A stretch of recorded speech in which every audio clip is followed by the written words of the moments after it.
You guys know the expression about the sum of the whole is worth more than the parts? And that made me think a lot about combining some of the things that are going on with the economy right now, and it changes the way that you therefore then understand what it's really telling you. For example, case in point, I combined the monetary creation chart that I always show you. This is money that's being made and just created. And then I compared it with, or combined it with, the lack of purchasing power, the decline in the purchasing power. So think about that, what it's telling you. You've got this massive ramp up in dollar bills that are all worth so much less.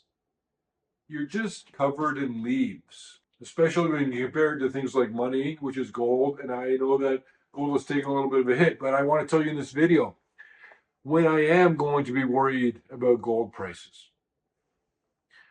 Gold, I tell you, never worry. Drops $200, $500. Don't worry, it doesn't matter. There's a late, great T. Boone Pickens who would say the cure for low oil prices is low oil prices. But I guess in this case, the cure for low gold prices is further deterioration of the US dollar, which is going to be getting into a currency crisis. You just have to wait. That's what I was saying. Just wait. This is all clear where everything's going. Decide now how to position to benefit as that trend or that eventuality plays out exactly as you knew it would. But when I'm going to be worried about gold prices, I realize there is a time. It's not when it drops $500 an ounce. It's not when it drops $1,000 an ounce. It's when it goes up $1,000 an ounce. Gold tells you what's going on with the economy. And if gold is at $25,000 an ounce, and I don't mean if there's a US dollar devaluation, I mean if gold just organically keeps rising and rising because of all the price drivers which are still completely intact, if not stronger than they were when gold was even at higher prices. So if it keeps on increasing in price organically and it hits 10,000, 15,000 organically without help of a gold revaluation, that would scare me. I'd be worried then because of the quality of your life, all of our lives would be in a different situation. Careful what you wish for. You don't want to see gold doing a moonshot because then you got to look around and see what else is on fire. We don't have sponsorships on this channel because they are annoying. So if you like that we don't have sponsorships, please click the like button to let us know that you agree with our philosophy. I thought, why not combine three charts? And so I put complacency with debt and leverage. There's never been more borrowed money investing in stocks on leverage ever than right now. Debt has never been higher, and complacency has never been higher. Whistling past the graveyard in debt, expecting that nothing can go wrong. Everything always changes. This will change. The situation you're in right now, there's going to be a reckoning. There's going to be a different world divided by before the bubble pops and after the bubble pops, when the recession hits, when unemployment spikes. As I told you, I don't like talking about this stuff anymore because it is so ridiculous. The numbers don't even make sense anymore. And there's clearly no way out of this, as I've talked about for decades. And that's why I told you in a recent video, I said, it's over. This is it. There's not anybody coming to save us. Well, there's all these people losing money behind the scenes. That's what you don't hear about.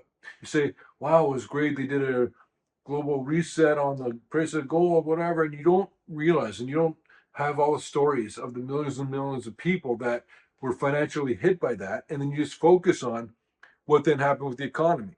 All the financial damages that are happening don't get focused on. They just sort of wash off.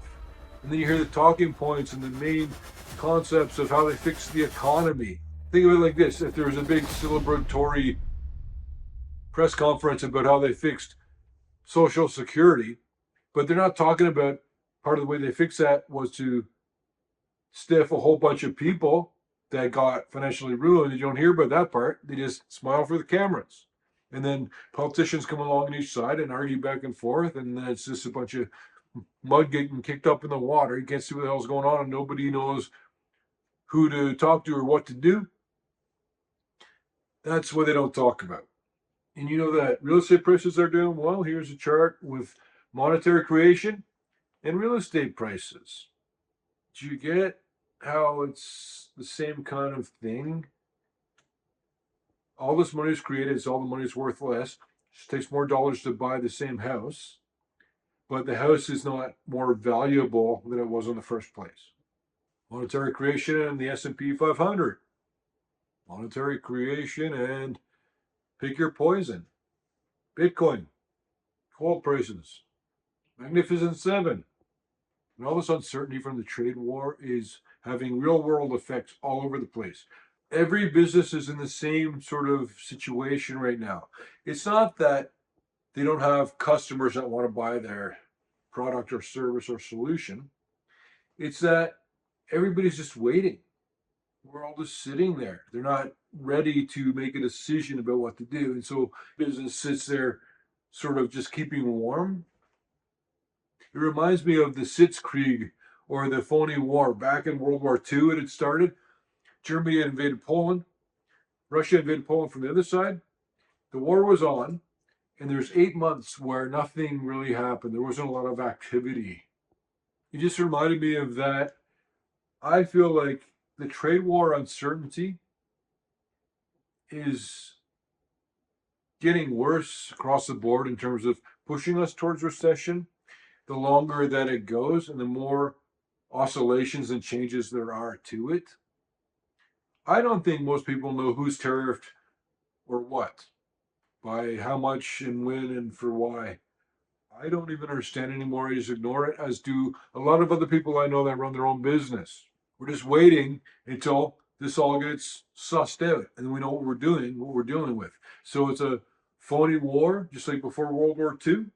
This is a phony trade war or a Sitzkrieg in the trade war while we're all just waiting for a little bit of direction to be able to make the right decisions so that we can get the economy going again, because right now it's not even warm. The velocity of money is falling off a cliff. Everyone's just sitting there waiting. Sitting and waiting. It's not that the economy is not only weak, taking a hit, it's that then it froze up. No one's doing anything. The chance of this coming back to matter is 100%. Hey, lots of free stuff if you swing over to peterleeds.com. You want to learn some more. Otherwise, subscribe to the channel, click the like button, and tell your grandma about us.